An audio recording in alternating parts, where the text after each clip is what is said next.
All Welcome right. back.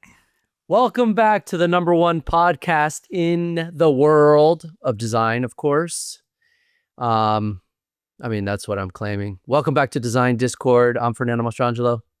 And I'm Alyssa Gerasimov. And today we're actually coming to you from the same location. She's in Upstate the New other York. room. We really wanted to film this sitting at the table together, but IT is not our strong suit. Not our strong suit. But you can see Fernando's, if you're watching us on YouTube, you can see Fernando's calico wallpaper behind me. That's right. I should probably record out there so that I can push my brand even more. Are you going to be putting wallpaper in your new place? The wallpaper Hell yeah. Hell yeah. I'm going to call Nick. I'll be like, listen, bro, come on. I'll be like, look, I'll put it on our YouTube page. He'll put a little slice up for me. Yeah, it's funny. So we're upstate at my house, almost not house anymore. We're moving. So by the time this comes out, I'll already be in Hudson, which will be cool. And Alyssa will probably be back in California. Los Angeles. Los Angeles. I'm trying to convince her to move to New York. She's here for a month. And but hey, we'll see if anyone listening has an apartment for less than $2,000 a month, that's cute. Let's talk. Or a very big room with maybe like with a bathroom. Yeah, I don't know. Anyway, if someone's out there and knows of anything, let us know. I'm trying to convince her to move out here. So today we're going to talk about a very interesting subject. Both of us just recently had interactions with RISD. If you don't know RISD, it's the Rhode Island School of Design, probably the most famous school for design in the United States. And Alyssa, you went and did what? I was invited to speak on an entrepreneurship panel with they're called RISD eShip, the RISD Entrepreneurship Club. And what's funny is that I think a week or two earlier, we got on a call and you told me you just did portfolio reviews for RISD students. I did, exactly. It was fun. Yeah, they contacted me a few months ago and were like, hey, would you like to do these portfolio reviews? And I was like, yeah, of course, I would love to. And mine was a total shit show. So, but you got how did yours go, first of all? Well, I think, when you told me about that and you told me that you were concerned about the preparedness of the RISD students, let's say, it sparked this conversation that I would say as, people my age talk a lot about, within the, I don't know, maybe 5 to 10 years of graduating or within the first few years of launching your career of how we just feeling like the institutions that are supposed to be the best in the world actually absolutely do not prepare you for what the real world of design looks like. And I would say, I had a decent experience, but I'm also I went to talk to the entrepreneurship club and all of the students were there out of their interest for entrepreneurship. And I didn't evaluate their portfolios, it's they came to listen to what I had to say. So I think my experience is a little bit different. But yeah, tell me about your observations. Oh my God. All right. So first and foremost, right?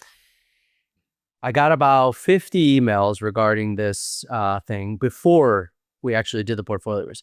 They're like, what to expect. Here's the platform you're going to use. Then they sent me all of the kids that I was going to be reviewing. It was 13 or 14 people back to back to back from it was all day. It was all day. It was 9 to 5. Now, maybe not 9 to 5, but it was a lot. And so we go through this preparation and then we had to listen to this intro. It's how all the tech was going to work. All right, cool. Looking ready. Sit down, get my computer ready, put everything on Do Not Disturb, and I was like, let's go. First review comes up, everything goes okay. Second one, the little buffer wheel starts to come on. I was like, uh-oh, maybe it's my computer. I started checking my tech. And it was like buffer, buffer, buffer, buffer. The second one didn't make it on. I was like, oh crap. I thought it was my fault. I was like, oh shit. Then number 3 starts to come out. Boop, boop, boop. Same thing. It can't load. Nothing's happening. I was like, shit, what's going on? So, of course, then we get an email, or I send an email. I was like, hey, I missed my second one. Then they send out a wide, like a big mass email to everyone, said, hey, we're having technical issues. So, people are not able to connect. And I'm like, oh my God. So I'm thinking to myself here, I've already missed 2. 4th one's coming up. I was like, okay, well, let's see. It's, shot in the dark. Didn't work. Eventually, I was like, well, I'm just going to start DMing these or text messaging these kids because all of them had their portfolio. So I was like, listen, do you want to jump on FaceTime? I was like giving them my phone number. I was like, do you want to jump on FaceTime and just do these reviews? And then RISD sends out this other email blast and says, sorry, we've canceled all of them in the middle of the day. And I'm just thinking to myself, I'm like, what the F is going on here? Here's this super expensive school. They planned this thing for months, and then all the tech goes. And I was like, I felt bad for the kids. So I literally connected with almost all of them privately on FaceTime, and was like, listen, I want to go through this, because I don't have another day. I'm not going to come back and do this. So that was first and foremost, like this total glitch. And I'm just thinking like what the heck is going on? But I think it's actually shows you the level of like what the school is providing for you in a lot of ways, right? They said, oh, and by the way, this was really funny too. We get set up with them. They sent us an email saying that we had to pay $75 to review their portfolios. And I was like, what? I was like, wait, you reach out to me to review portfolios, and then you want me to pay $75 to review these kids? I was like, what in what fucking universe do you ask the invitee to do that? So anyway, that's just another weird thing about this little program that they do. Anyway, so day of, I get on, and first of all, all the kids are super timid, right? They're just like all like kind of scared, little, and they have their speeches ready. They're like, okay, I'm going to take you through my portfolio, and then they're showing me, and we have 15 minutes for each one. And as we start, I'm just like, holy shit. I was like, these are 3rd year or 4th year people about to, enter the world. And I'm just thinking to myself, these kids are so ill prepared. Like, they have no idea what they're going to do after school. Most of them had no idea. Most of them were like, it seemed like they were trying to apply for a job at my studio, or like asking me if they, how does my portfolio look for, and I was just like, how come these kids are getting no direction on what to do after school? That was my main and first thought. I was like, how come all of them are kind of like deer in the headlights? Well, I don't know what I'm going to do with my degree. And, most of them, even though their portfolios were okay, I didn't have any like standout stars. And I don't know if like they just didn't apply, those are just not the portfolios I reviewed. But they didn't know like the basic stuff about leaving school. Like, well, what are you going to do? Well, they had their little website and their Instagrams prepared, but they are not prepared to go out into the world and find jobs. And more so, they don't know what jobs they're qualified for. So I don't know. You tell me. You went to the school. Mm-hmm. And well, it's funny about you. Like you've taken your degree. You study furniture, but you're not making furniture. You're doing like this other entrepreneurial thing. So, like, what is going on with RISD? I mean, it's funny because I remember when you first told me that you did this, we were talking, and you were like, these kids are not prepared. Like, how could they go study something and like not know what to do after school? And my take on it was, as like someone who had that experience, is that the institution is completely not preparing its students for going out into the real world. I do not think it's the students' problem. It is the institution's problem. Um, it- yeah, No, I'm totally with you. This is the problem. You're absolutely right. It's not the kid's fault, dude. yeah. Okay, they pay to go to RISD. They think they're getting a certain education. They don't know what exactly the education's going to be. You're totally right. It's the institution's fault.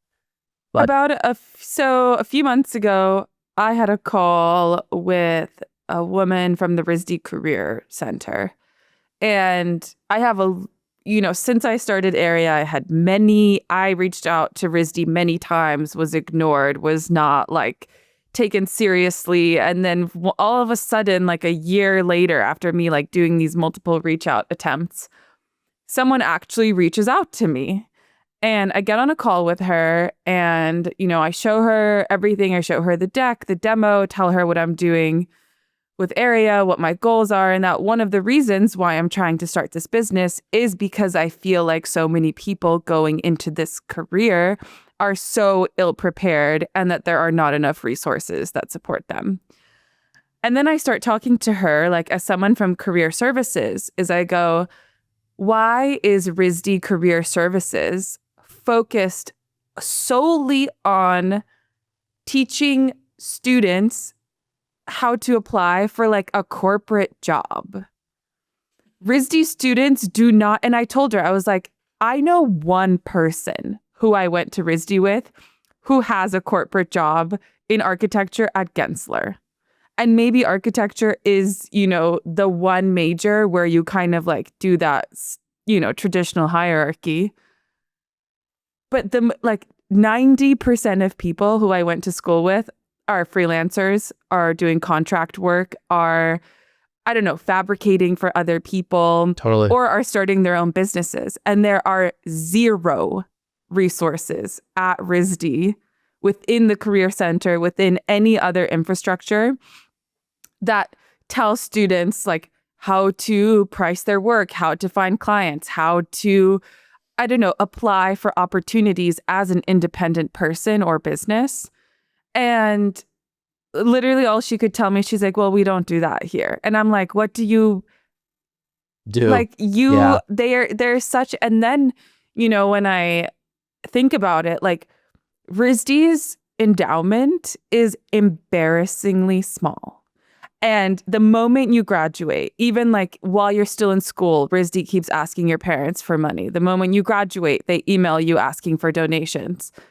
And like, it is true that probably 99% of RISD students cannot donate back to RISD because they have not like had the resources to build multi-million-dollar businesses that give them that extra disposable income to give back to an institution that allowed them to create a career like that.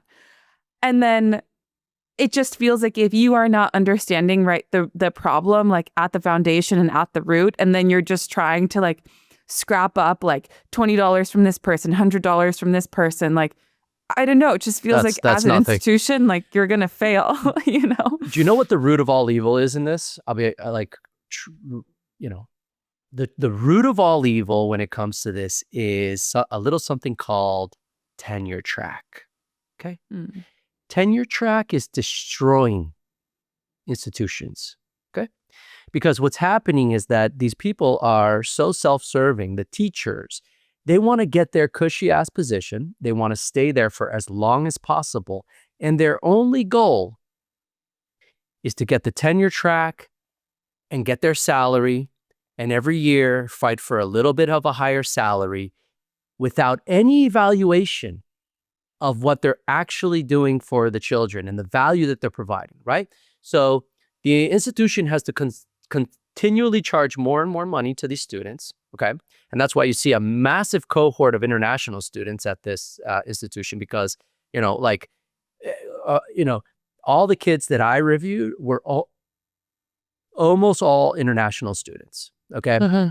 And the fear in their eyes, by the way, because they have to find a job in the United States within 1 year or they're out, or something like that. They have it's not forever.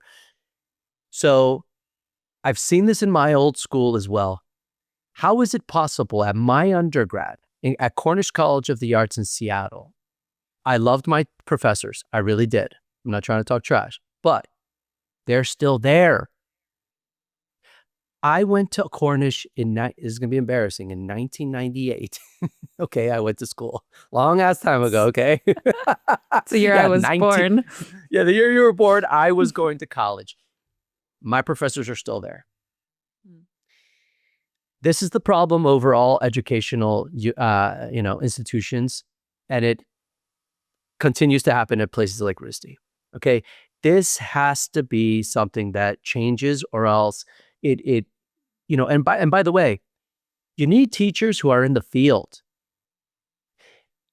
You don't want just educators, because just educators are the types that, they can tell you they teach you how don't even really know what they teach you, but they don't teach you how to be a working artist or designer.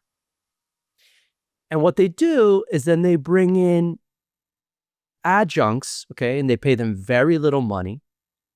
And then that's how they seem to like have their repertoire of teachers be a little bit different. But it's not the way to do it. You need to get those people out with the old, in with new, cycle new blood, and start to bring people in the working field into the institutions, and stop this bullshit thing called tenure track, where it just gives a bunch of people a cush job for the rest of their lives without any pressure as to whether they're bringing any kind of value to the students. I think that's the root of all evil, and I see it happening all over, and RISD's no exception. I don't know how you feel about that. Yeah, I completely agree. I mean, I remember particularly, this isn't maybe like super important, for this conversation, but we were required to take a history of furniture design class. And the professor who taught it was a tenure professor who had probably been at RISD for 40 years. 40 years. Yeah. Like forever, And us being mostly progressive, at a very liberal institution, he was going through the history of furniture design, only with European and American, French 18th century, French wood veneer stuff. And all of this, we had to look at all of this old French furniture, some, a little bit of Shakers. And we were just well, what about furniture history in Asia and Africa and people today and women making furniture, and it was just such an outdated curriculum. Because that was one of the most traditional academic classes you have to take in the furniture department. And I'm sure that it still hasn't changed, because I'm sure he's still teaching that class. No, it's a total fucking snooze fest. Can you imagine?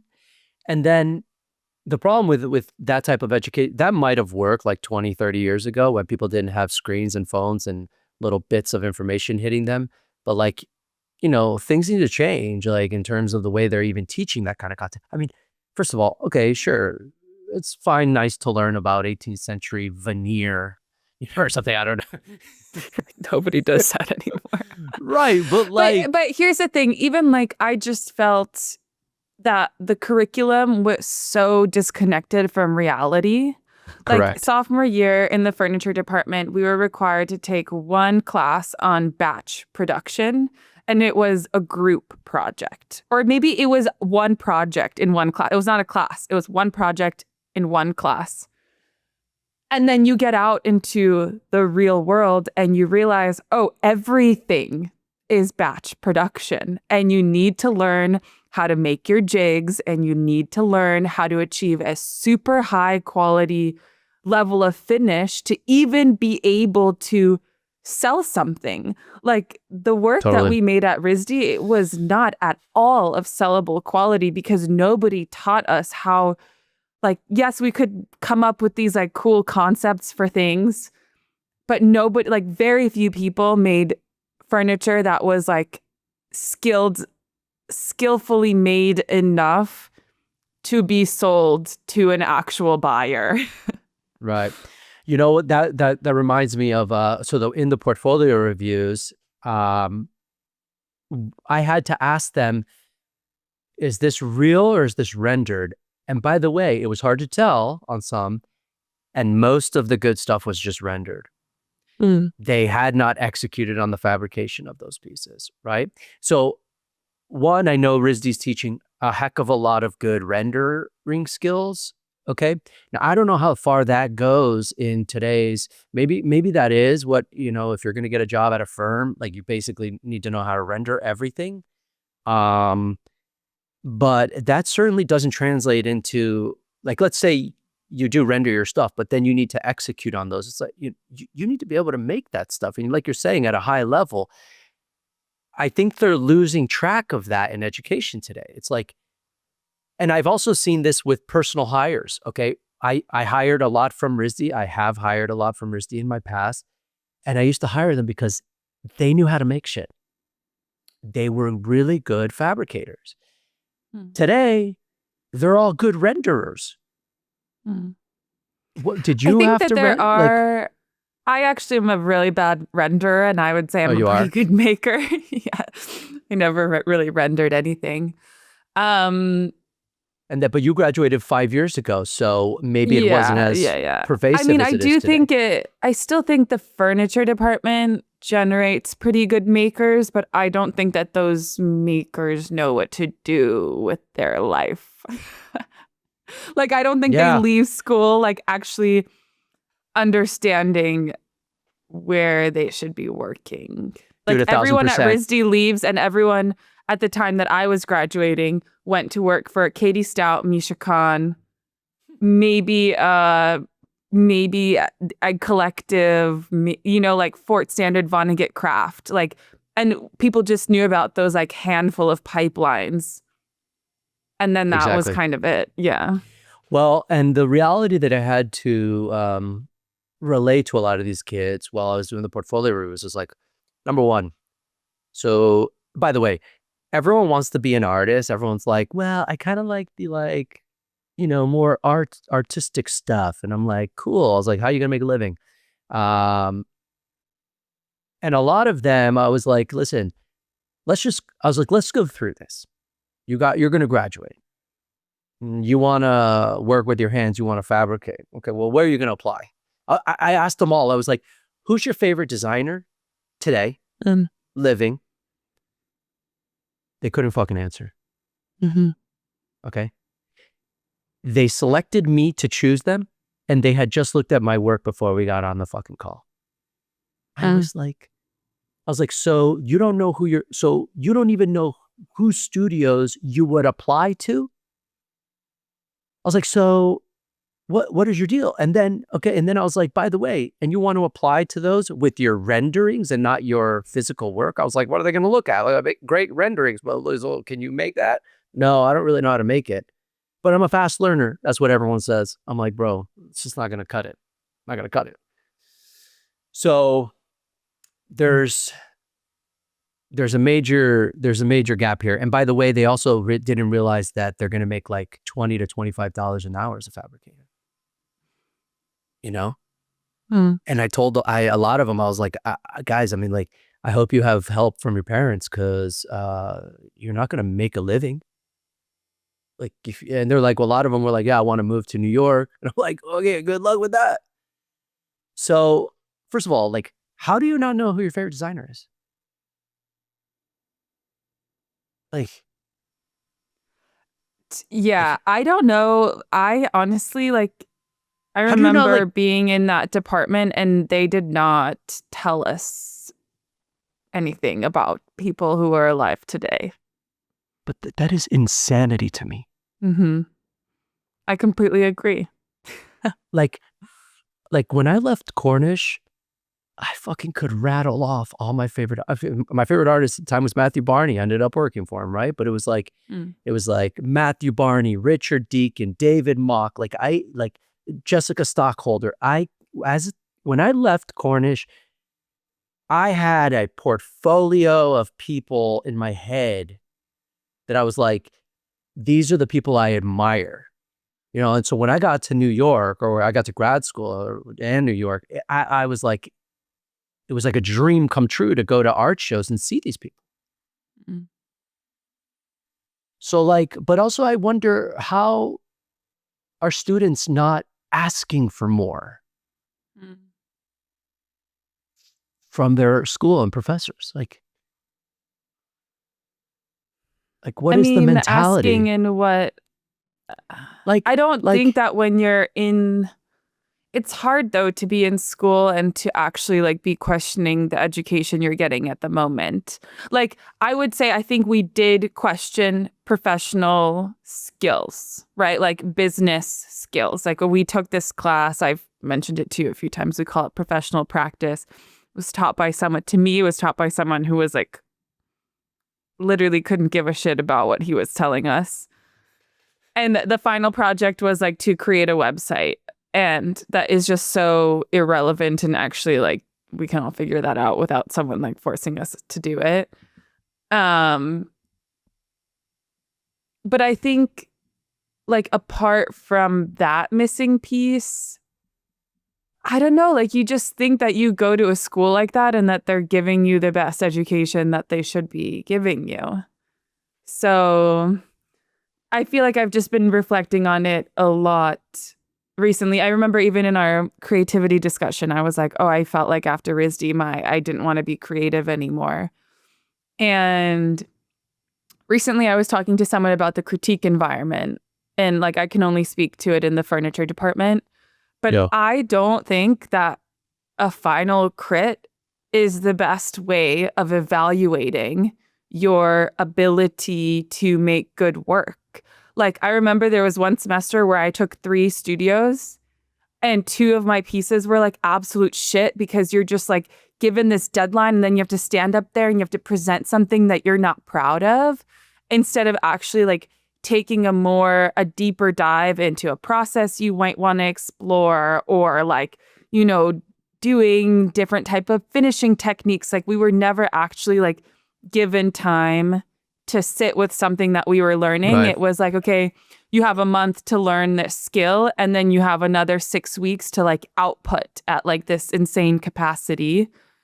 And then there was this, like, in the furniture department, this like expectation that your work was like deeply conceptual, like this piece is about this memory from my childhood. And it's like that, when someone in the real world like sees an image of your piece, if you are like selling, in the vast majority of the furniture market, like, that's not something that's relevant.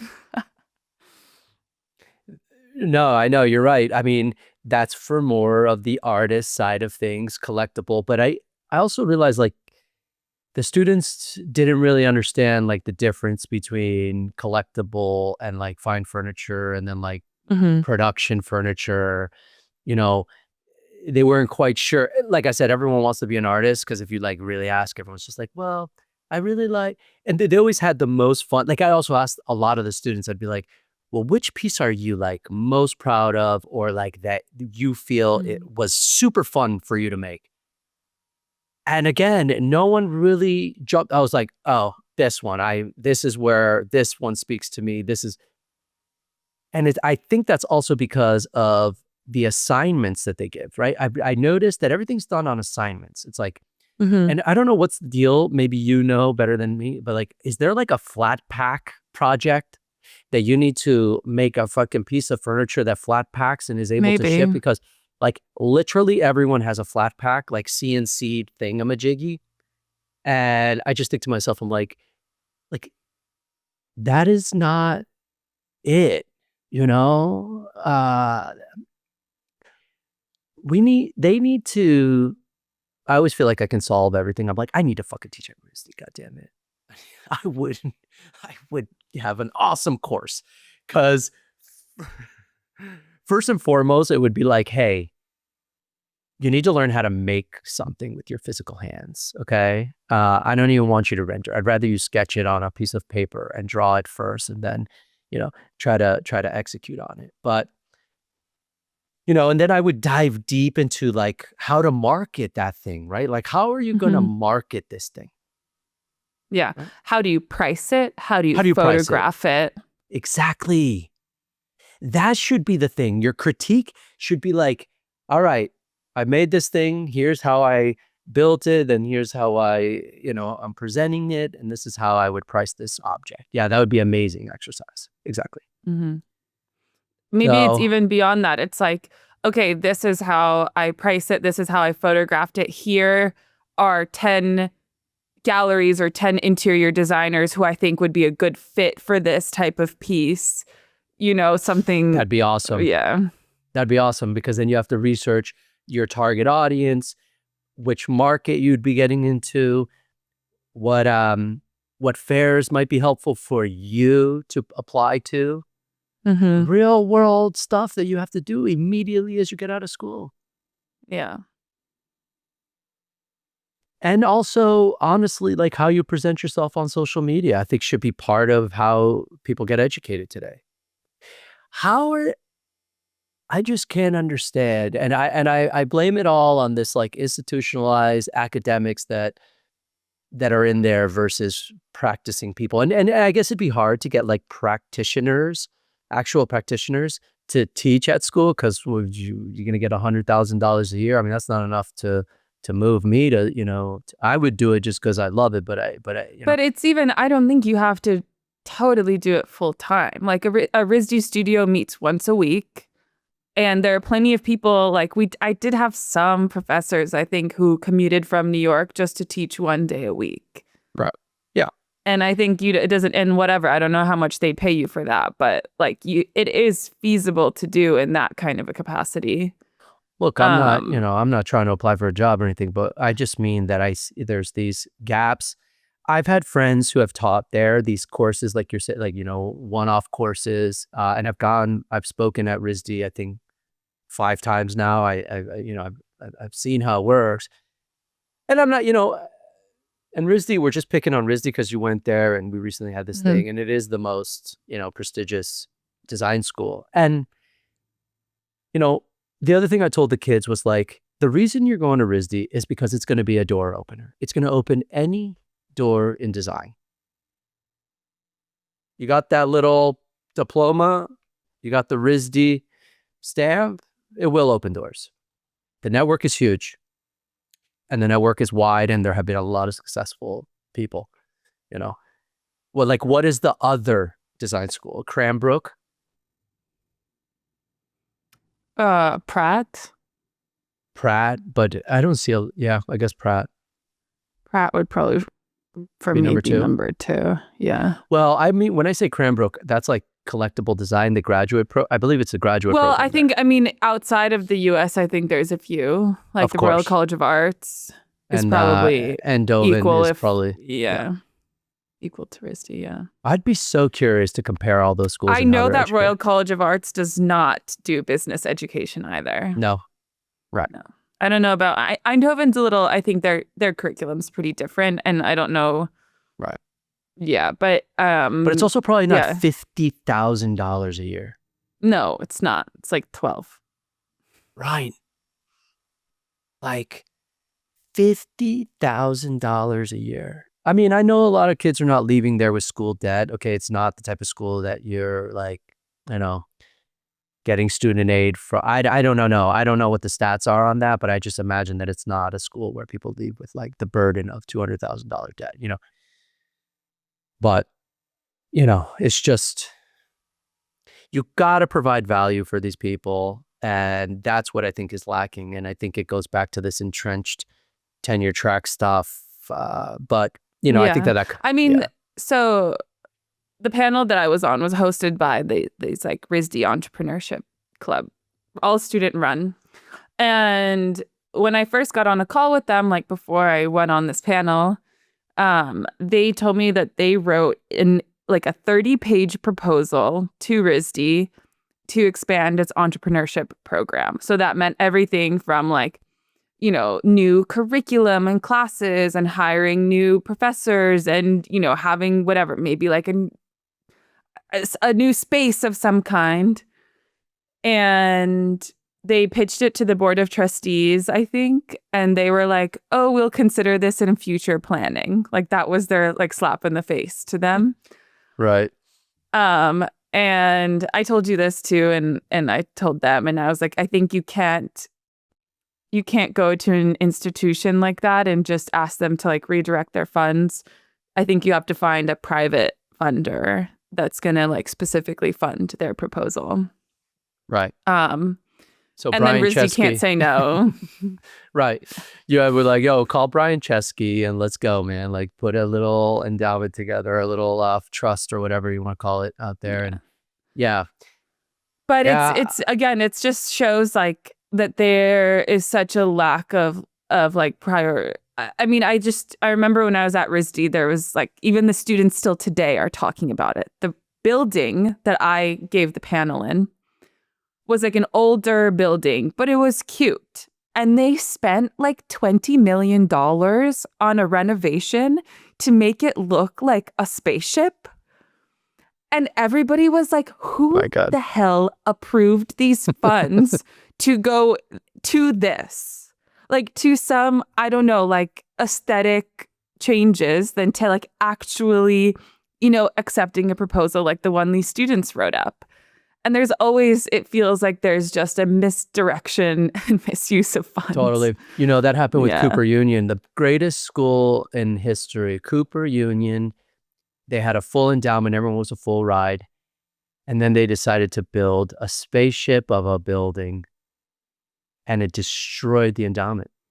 Did you know about this story? Yeah, but now isn't it free again now? It went back to being free and I don't know how they pulled it off, Yeah. but it was super controversial at the time, right? But it was that building.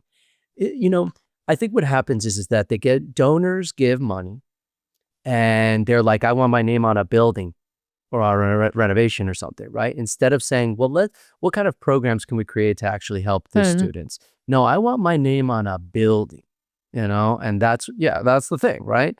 And you probably walk in and it shows you everyone, all the funders or whatever. And that's what makes the donors feel good versus being like, oh, we instituted a such and such entrepreneurial program, to give the kids what they actually want and need. Yeah. I mean, so not that a lot of students are listening to this or will, but if they are, it's like that. Like you got to go to school, in my opinion, to try to educate yourself and know what you're educating yourself for. That might be a bit ambitious to ask, but it's like, listen, people who go to study law, they know that they're going to leave and try to go practice law.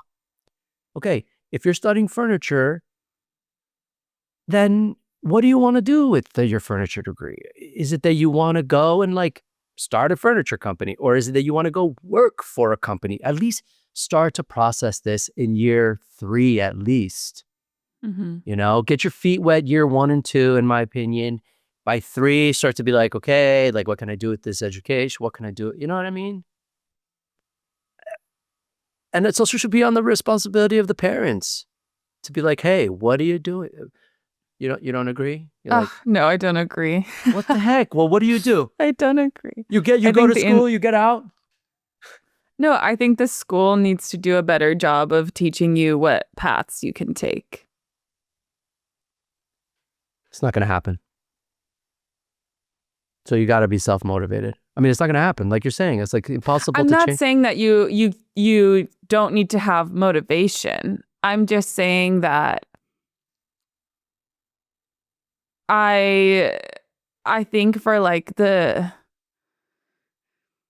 don't know, like the specificity of the degrees that you get, they should be a little bit more responsible for like helping you figure out, like, if you think about law or engineering, there's so many more just like resources or understanding or like quantity of people that publicly that have taken those paths. Right.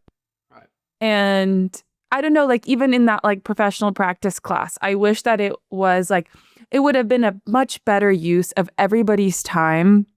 Like we are 25 kids a year.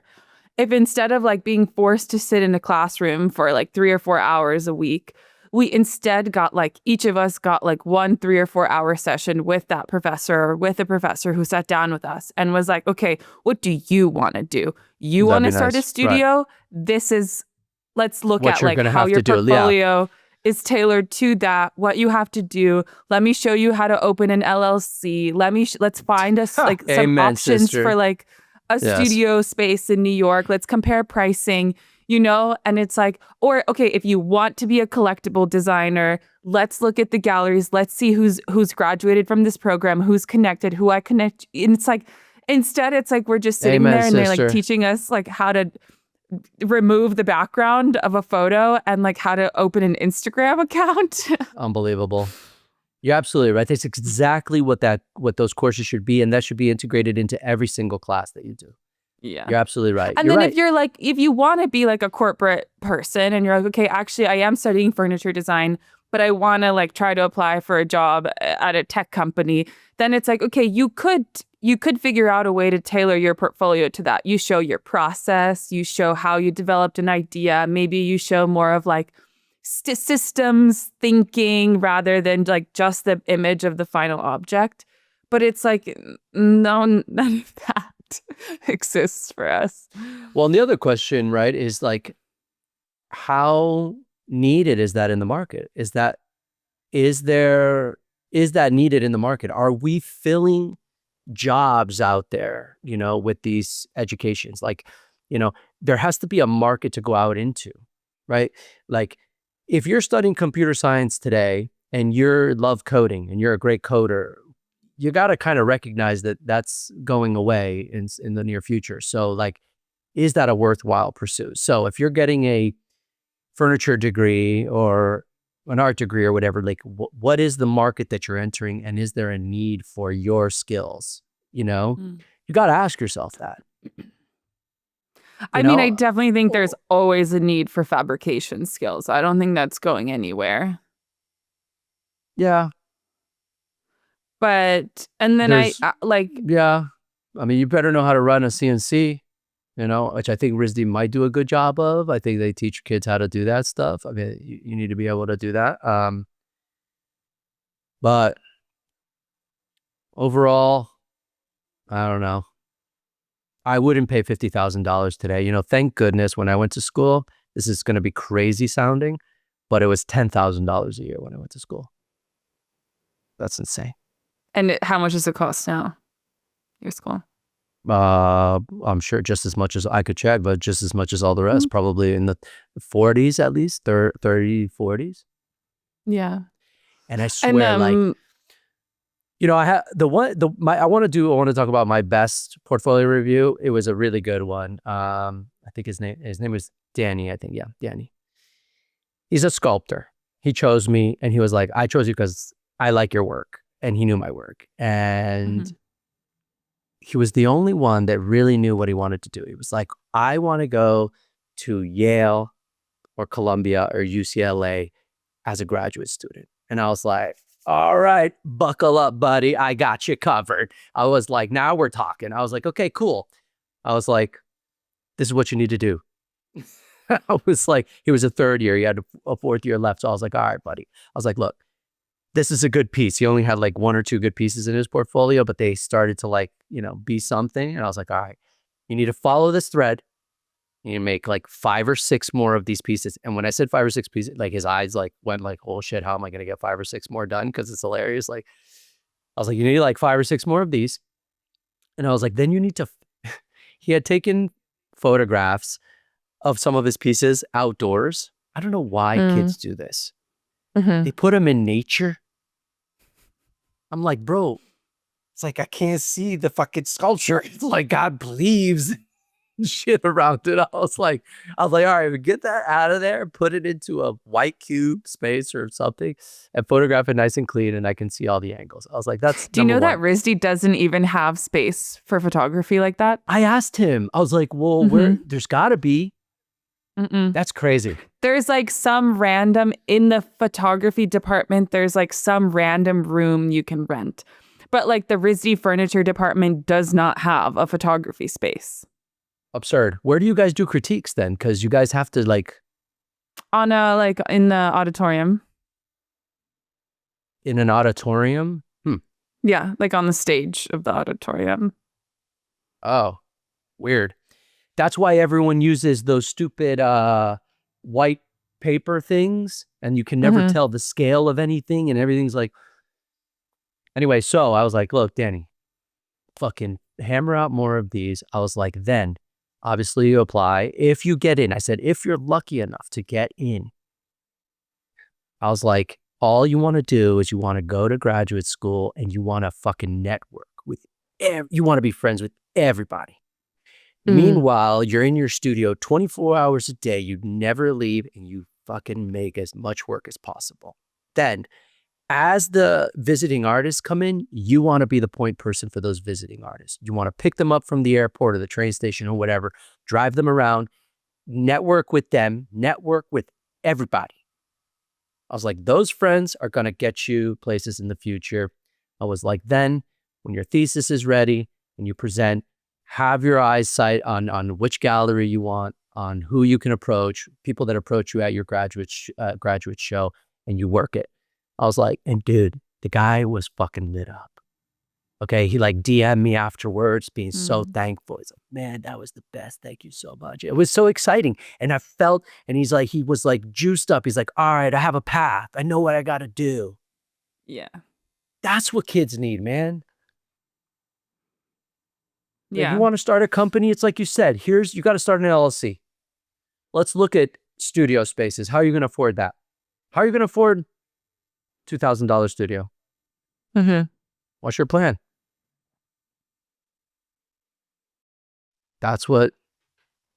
Let's teach a course at RISD. We do so great. I know it would kick ass. They wouldn't want to go to anyone else's classes after. Exactly. They'll be like, oh, we're getting like 50 students, I'll be like, sorry, we can only, but that would make it cool. Lynn from Lyle, when we talked to her, she went to FIT in the city, which Oh, okay. I didn't know that FIT, the Fashion Institute of Technology, even though it's called fashion, it's like they have all kinds of design programs. Yeah. And sculpture, by the way. Yeah. So everything. Yeah. And it's actually like, it's a state school. And it's like it's like the SUNY art school, basically. And I asked her and I was like, well, how did you feel like about the students that you went to school with? And she goes, most of the people who went to FIT could not afford to go to a place like RISD or Pratt. And so they were all so thrilled to be there. Like every single person was like, so like, whatever. The majority of people understood like what an opportunity it was for them to be in like a 4-year art school institution. And she goes, everyone had 10 internships. Everybody was like out in the city figuring out how to do it. And it's like, and I was like, oh, wow, that did not, like at RISD, that did not exist. And she just said everyone was so hungry to like, for whatever opportunity could come to them. Yeah. That's because, I feel like that's because basically when you're buying a RISD graduate degree or a degree there, it's basically like, it's like buying like an Hermes bag. You just are like, I want a Birkin. I'm getting the Birkin version of this education. I don't really know what it means, what it does, but you're not scrappy and you're not being like, you're just, it's a weird thing. It's a weird thing. Overall, I have this like, education in the next 20 years, I think is going to radically change. And I think we need to brace for the kids nowadays need to brace for that, like shit's about to radically shift. And this $50,000 Hermes bag of an education that you're getting, it's just, things are going to change. Yeah. People are going to stop applying. I mean, I know you're saying, oh, RISD, like having a RISD degree means something. I don't know if I like totally agree with you. Yeah. Well, like I think if you have graduated from somewhere else or you have no degree and you have an outstanding portfolio, like who the hell cares where you went to school? And I just don't think that RISD teaches. I don't know that you've been on the like hiring side of things. Yeah, maybe you're right. Like maybe I don't see it. Dude, the way it works is like everything else. Okay, if you've got 5 candidates coming to you, you got a guy or a girl who graduated from Yale, Columbia, Harvard, blah blah blah, and then you have University of like Arizona and like school in Kentucky. Dude, who's going to the But top of the that's list? I know but also like I have been on the side of some hiring. And for me, the most important thing with more traditional hiring like that is your cover letter. If you went to Yale and you wrote an impersonal cover letter and you clearly don't care about this job that you're applying for, and if whoever went to a state school and they write the best cover letter of why they're the best fit for this role, like you talk to that person first, actually. Well, you'd hope so. But yeah, I mean, I've been, I do think at larger companies, they do probably filter out like for the Ivies first. No sure. doubt. But this is not that. It's not that. and okay, and the other thing that I really, really think you're buying at RISD is the network, and I think it's strong. I mean, maybe you haven't tapped into you have tapped into yours a bit, but you know, like that is a nice thing. Like when I went to VCU, and there was a very nice cohort of folks that left VCU graduate school in sculpture and moved to New York. And those first couple years, it was nice because, you know, everyone was kind of in the hustle. Not that they like, gave you opportunities per se, but, you know, they had openings. So you'd go to their openings. It made you feel like you had a community. And RISD certainly has a nice community in New York City on the East Coast. And, you know, so that's a nice thing, you know. I don't know if that's worth $200,000, but maybe it is, you know. Yeah. So I think everything needs to be destroyed and rebuilt. That's the way I see everything. Every institution needs to be sledgehammer and rebuilt. Where you get rid of tenure track, and we need to start educating I remember, people to get. Yeah. Even when I was applying for master's programs, I remember just thinking about the like insane variety of programs that exist in European schools. And I don't know what can't speak like necessarily so much to the quality of the education you get there, but you get like at RISD, it's still the actual degrees are so traditional. It's like industrial design, graphic design, I don't know, furniture, architecture, textiles. And I'm like, but there is also so much like beyond that exists in the world now. And I think design is so much about like a way of thinking, of understanding problems, of like being able, if you want to work at a tech company like post RISD, there should be a totally different degree for that. Like graphic design and industrial design are not the way to get there. It's almost this like design strategy, design thinking, design and engineering that like get you to a place like that. RISD doesn't have a UI UX program, which is like the most employable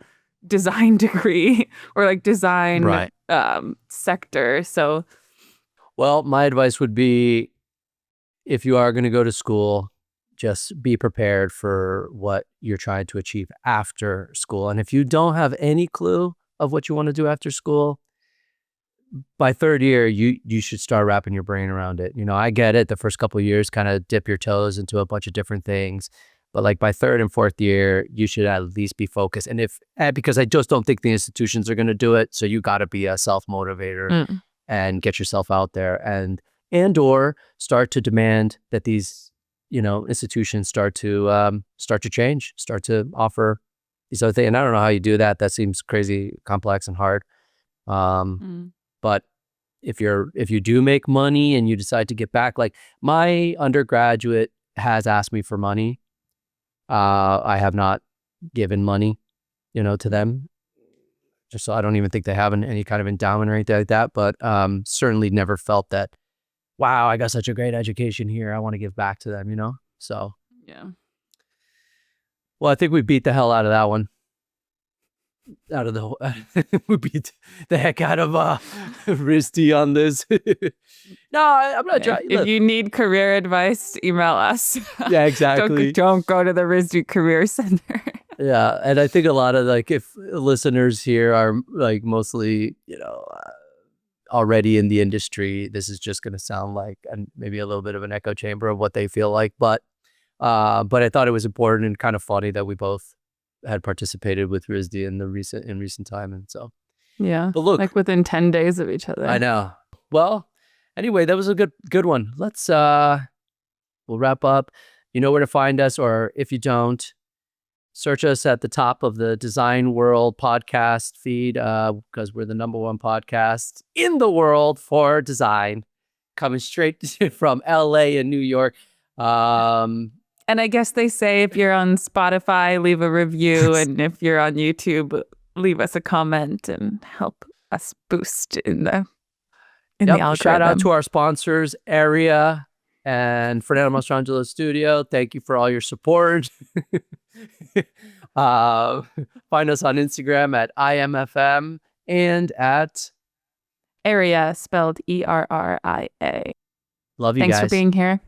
Yes, indeed. All right. Bye.